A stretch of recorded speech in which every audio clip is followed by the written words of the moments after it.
Well, when Michael Moore's movie hit Washington theaters, at least one of those politicians was scurrying past the media and in through the back door.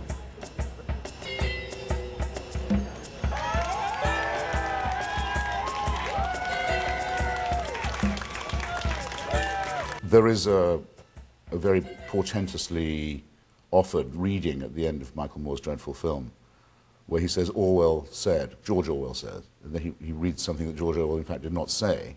We will fight it, and we will prevail. George Orwell once wrote that it's not a matter of whether the war is not real or if it is. Victory is not possible.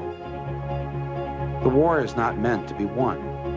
It is meant to be continuous. The purport of this excerpt is to say that we now live in the world that Winston Smith lived in, where there's a pointless war being kept going for profit by people who like war for its own sake, and that there's no difference between the three superpowers in Orwell's world. They are all doing this to keep their own populations in slavery. Well, George Orwell can't be ventriloquized by me, but I'm morally certain that he would not say there was no difference between the Bush administration, or in fact, what Moore is really saying is the United States, and the Ba'ath Party, the Taliban, and Al-Qaeda. But that is what you're supposed to believe if you live on Mr. Moore's howling wilderness of a planet. Our choice wasn't between a benign status quo and the bloodshed of war. It was between war and a graver threat. Don't let anyone tell you otherwise. Not our political opponents, and certainly not a disingenuous filmmaker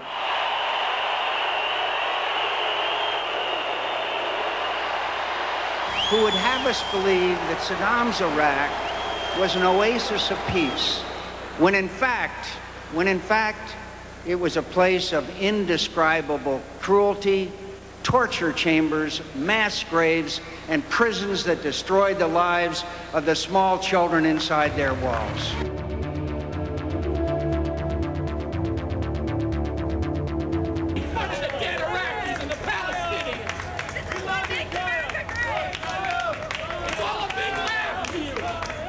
While the media swirl churned the scandal of the week, serious people released serious analysis of the war in Iraq. From Lord Butler in Britain.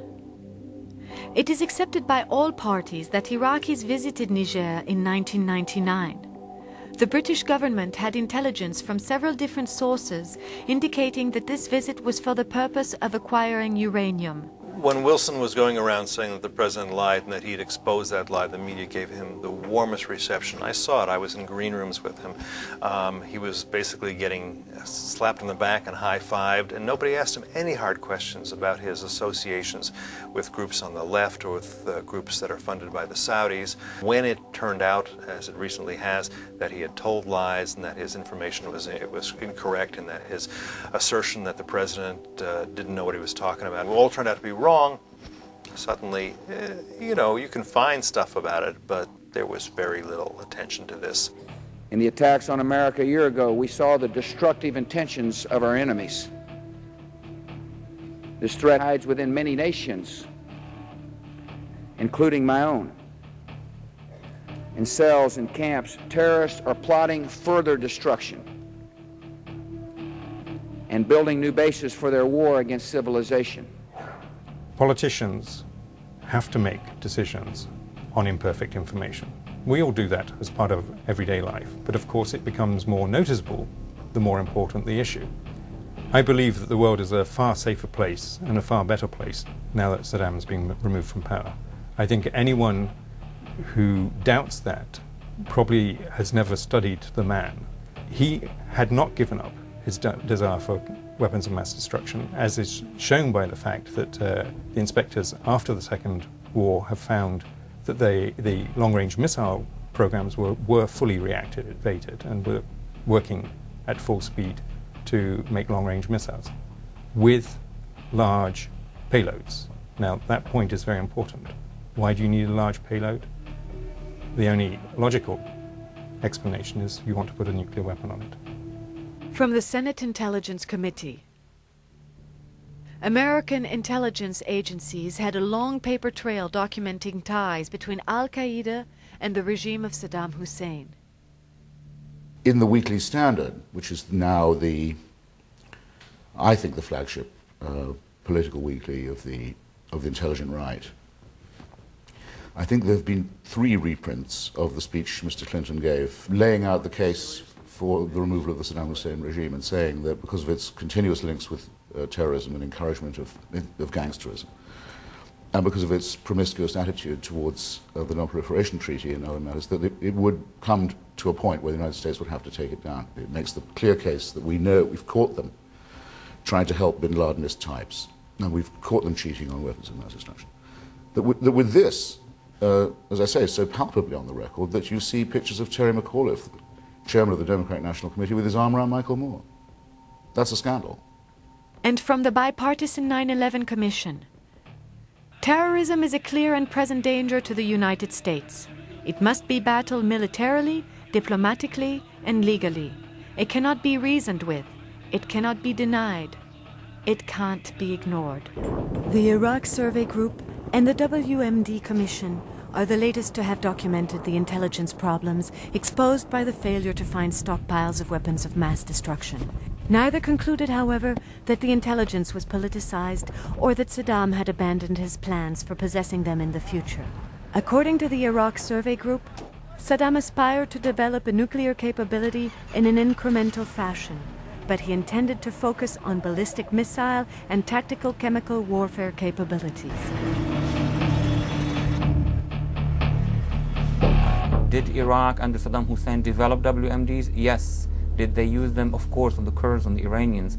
Did he intend to use them on others? He did intend, by stating this missile project that he wanted to use against Israel, probably against other of his enemies. Now, what happened to the WMD later on in the 90s, Saddam Hussein's regime didn't want to use them under the auspices of the United Nations observation because he would lose them. So he did all he could in the underground, hoping that in the future he will get rid of the sanctions, and he wasn't able to get rid of the sanctions. He hoped that the invasion won't happen, but the invasion did happen. The estimate of most experts is that the kind of WMD he had after 1998, just before the invasion, were small-sized ones that he could either hide in Iraq or most likely forward to other regimes, as he did in 1991 when he sent his air force to Iran. He could have probably sent some of the components of the WMD to Syria and beyond. We have to set the message to people in the Middle East that here's the carrot. We're offering Western expertise, democratic reform, in some cases direct aid as we give to the Jordanians and the Egyptians. But if you don't want to go down that path, if you as a people are amused by the stealthy efforts of people within your midst, then we're going to go after these people. And we're going to kill these people, and we're going to kill the people who subsidize it, and we're going to kill the people who offer sanctuary to them, because we have no other choice, because their aim is not the defeat but the destruction of us.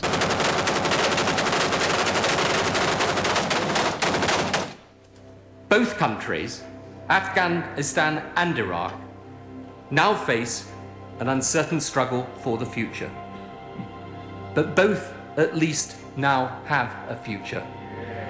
The one country in which you will find an overwhelming majority in favor of the removal of Saddam is Iraq. And I am proud, remain proud, was proud, remain proud of this country and the part it played, and especially our magnificent armed forces, in removing two vile dictatorships and giving people oppressed, almost enslaved, the prospect of democracy and liberty. If there is a dirty bomb set off in New York, or if people take out Berlin, or if San Francisco suffers from anthrax, and we can trace those chemicals or those agents or those vira to the Bekaa Valley, and we know that people in Syrian intelligence were responsible, or at least knew about it in advance, then we're not going to guarantee the safety of you people. So it's very incumbent upon you right now to make that decision. Are we there yet? No.